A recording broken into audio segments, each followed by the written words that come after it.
Hello, everyone.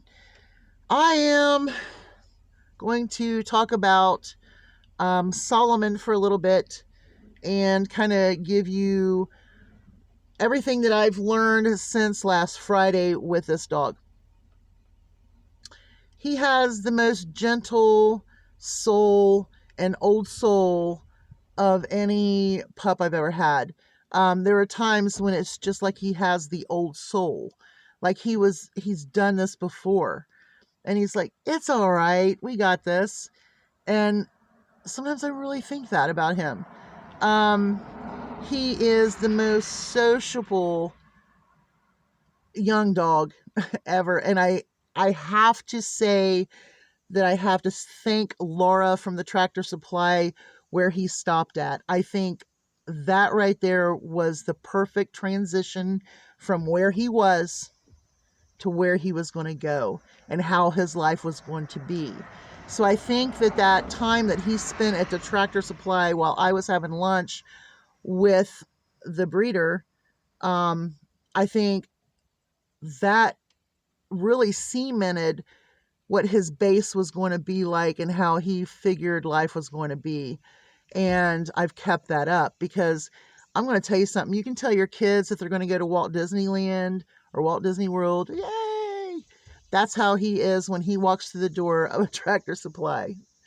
And I want to thank Laura for that first initial um, spot that gave me a good foundation for his training and for his socialization, because I think that was the most important part. Um, but he will sit and greet people. He will sit, like if we get stopped inside of the door, as people are coming in the door, he's sitting and he's paw in the air. When someone comes to pet him, he will give them his paw. Eventually I'm going to have to really fine line that because a 120-pound dog given paw can sometimes, be detrimental to a young child.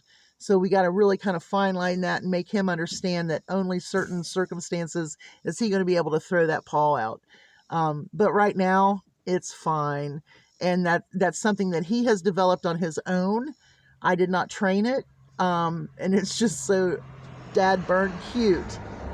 Um, Bathing, he's had one bath so far. He's getting ready to have another bath.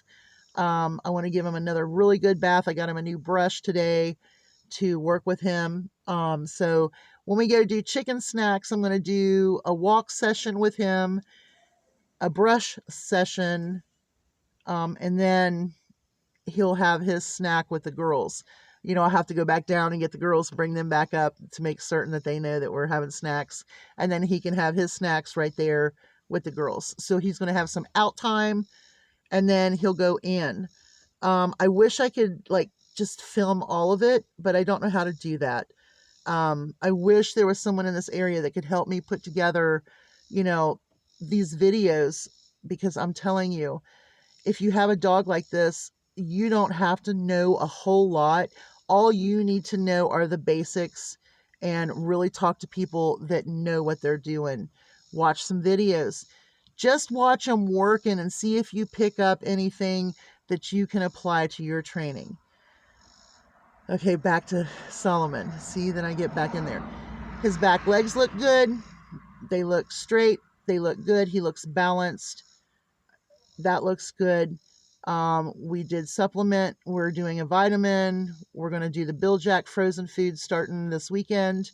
I wanted to see what his belly was going to be like because he was riding every single day. So every single day, he's been riding and has not gotten sick. So that's a good thing. Chickens. He can walk through the chickens on leash with no problem. If he's not on leash, he's going to follow them. He's interested. He raises that tail a little bit and he jogs. He does not run, but he will jog behind them, which makes my chickens freaky. So it's not just his behavior, it's the chicken's behavior that can make things really go bad. So say I had really calm chickens and everybody was cool with him, they wouldn't even pay attention if he ran by them, and he would probably end up running by them, and with them not making any sudden moves, flutters, or flickers, he would have no problems at all. So he's doing great. He is very interested in the little birds, and he does kind of run their little area. And I don't catch him quick enough for that quick correction, but he knows once I correct him that, okay, we don't do that anymore. So, it's just a matter of timing sometimes. And sometimes I'm off because he's doing so well. And so I'll start looking at something or working with a chicken or talking to a chicken or something like that. And then there's that timing where he'll do something that needs correction, and I don't catch it right away. But even if I catch it, he will correct immediately. Um, Now I've expanded his perimeter a little bit more. I put him to where he can go all the way around the old chicken perimeter where the old coop is, and come down here to the garage door in this plateau where my Great Danes go potty. So he has expanded that territory. And also that is good because that's where the husband brings him when he takes him to the garage, um, and spends time with him, which is also a good thing because then that gives him more time away from the pressures of being up there by himself. You know, it's a lonely life being a livestock guardian dog if the livestock's not sitting up there with you. Yeah, they're still coming to the barn. They're still coming down here. We're going to change that this fall a little bit more. And of course, with the little bannies, they're going to be my testers and, get the smallest chickens in the world to train a 120-pound dog. It just seems odd to me. I just don't understand banny chickens. They're just too little. I like my big birds, my big fat hens. That's what I like. But you know what? These little chickens are so cute. We'll see. Now, the duck situation, I don't think I'm going to get my ducks this year, but I am getting my 2 baby goats, and I'm getting them within the next few days. So he's going to have a little bit of goat training as well as me. So he and I are going to learn this on together. I have had goats before, but to this extent, I have not. And to utilize them as not only just lovable, wonderful adds to this farm, but also to be, maintenance. Maybe later on they can produce milk. I've been told that I could borrow a buck and, breed them, and then, if I wanted to, which at this point in time, no, we don't need a herd of goats. I got 2 nannies coming, and they're going to be the babies that I train.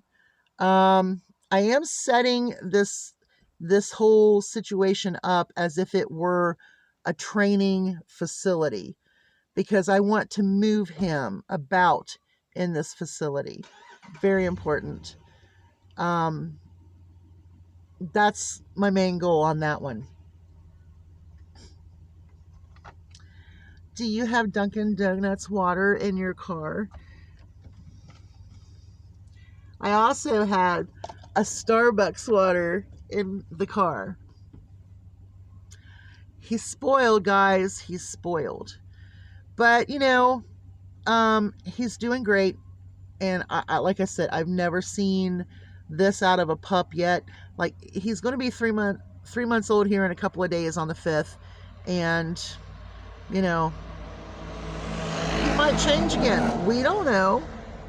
But I know that he's got a good base. He's got a good core.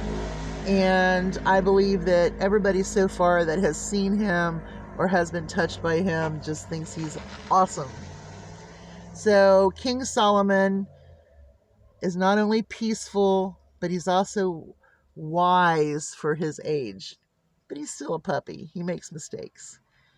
Hugs from a distance, and I've got to go get ready to do some snacks with him. Bye, y'all.